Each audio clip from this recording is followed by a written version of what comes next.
There are two main types of will in Texas. You have your handwritten will and you have your typed will.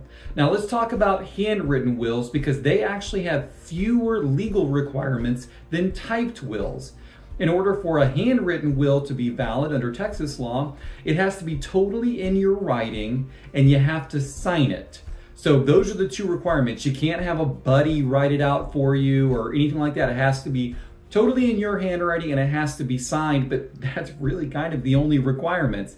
Now, in order to have a valid typed will, it has to be signed by you and it has to have two disinterested witnesses, meaning two witnesses that don't have a horse in the race, that don't have anything financially to gain from your will.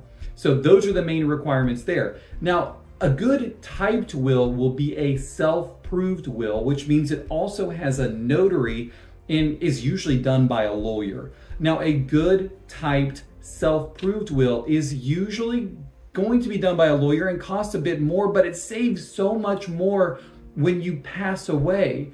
Because when you pass away, your will goes through a process called probate. And probate is expensive. It's a legal process that requires an attorney.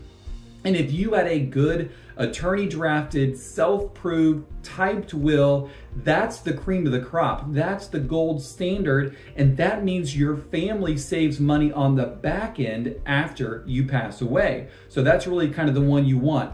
Now, I mentioned those are the only two types of valid will, but boy, are there some invalid wills. Let's talk about those.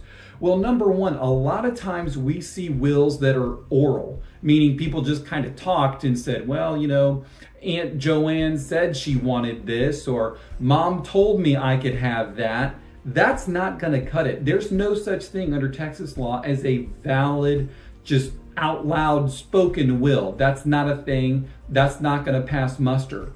A lot of times we also see typed wills that are only signed. That won't work. So if you went on to, Microsoft Word or something like that and you hammer out a will and you print it out and then you sign it, that's not going to work.